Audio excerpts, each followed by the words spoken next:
नमस्कार साथियों, स्वागत है आप सभी का आपकी अपनी पाठशाला पर। भारत के अंदर बिहार के इलेक्शन रिजल्ट्स इस समय सुर्खियां बटोर रहे हैं। कुछ ही देर में उसका भी डिटेल विश्लेषण लेकर आएंगे, लेकिन हमारे पड़ोसी मुल्क बांग्लादेश के अंदर भी इलेक्शंस को लेकर बवाल मचा हुआ है। बांग्लादेश में जिस तरह से आप जानते हैं कि शेख हसीना को जिस तरह वहां से बैठा निकाल कर ये भाई साहब गद्दी पर बैठ गए थे, इनकी सत्ता चले ही जा रही है।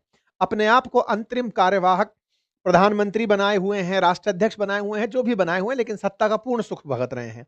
प्रयास किया जा रहा है कि शेख हसीना को कैसे बांग्लादेश से दूर रखा जाए, और इनको सपोर्ट चीन भी कर रहा है, तो अमेरिका भी कर रहा है, और चाइना का सपोर्ट तो इनको इन दिनों यहां पर चिकन नेक को लेकर के मिल रहा है। तमाम दिक्कतों के बीच में पाकिस्तान का इनके साथ बढ़ता प्रेम, भारत की जहां एक और चिंता है, वहीं दूसरी ओर बांग्लादेश के अंदर होने वाले भविष्य के चुनावों से पहले शेख हसीना वहां चुनाव लड़ पाएंगी या नहीं, ये भारत की चिंता है।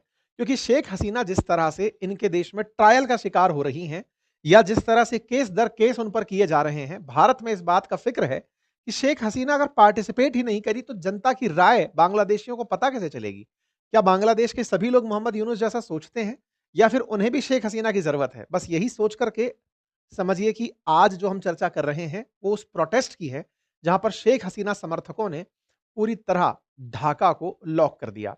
और जब उनके द्वारा लॉकडाउन किया गया, तब जाकर लोगों को समझ में आया कि अरे, शेख हसीना की पार्टी को भले ही रद्द कर दिया गया हो, अवामी लीग को भले ही चुनाव लड़ने से बाहर का रास्ता दिखा दिया हो, लेकिन बांग्लादेश में अवामी लीग के लोग अभी भी प्रेजेंट हैं। तो कुल मिलाकर के बांग्लादेश के अंदर एक बड़ा लॉकडाउन हुआ। उस लॉकडाउन पर आज डिटेल चर्चा होगी, और साथ ही साथ कल ही क्यों हुआ इसकी चर्चा होगी।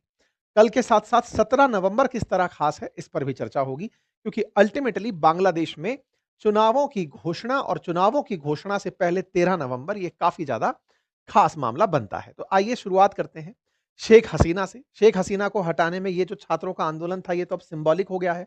मोहम्मद यूनुस का आना सिंबॉलिक हो गया है। किनकी मदद से आए थे, वो सबको पता चल गया है।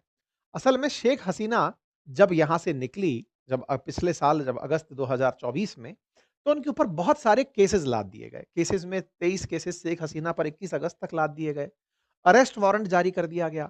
साथ ही साथ पे उन पर कई तरह के क्रिमिनल चार्जेस लगा दिए गए। कहा गया कि आपने भारत की सरकार के साथ मिलकर देश के खिलाफ कॉन्स्पिरेसी की है, आपने मसैकर किया है। इंटरनेशनल क्राइम ट्रिब्यूनल नाम से एक ट्रिब्यूनल चलाया गया, जो कि बांग्लादेश का ही है, लेकिन इंटरनेशनल नाम दे दिया गया, और शेख हसीना के खिलाफ खूब सारी चीजें निकाल दी गई। पार्टी के खिलाफ इतना जबरदस्त गुस्सा कि 400 से अधिक आवामी लीग के लोगों को मार दिया गया। बांग्लादेश ने आरोप लगाया कि शेख हसीना $5 बिलियन से ज्यादा का भ्रष्टाचार करके निकली हैं। बांग्लादेश में ये सारी बातें चल रही थी। इसी बीच में आवामी लीग चुनाव नहीं लड़ेगी, ऐसा कह करके उस पर पाबंदी लगा दी गई। शेख हसीना पर 6 महीने की जेल शुरुआत में दी गई। और तो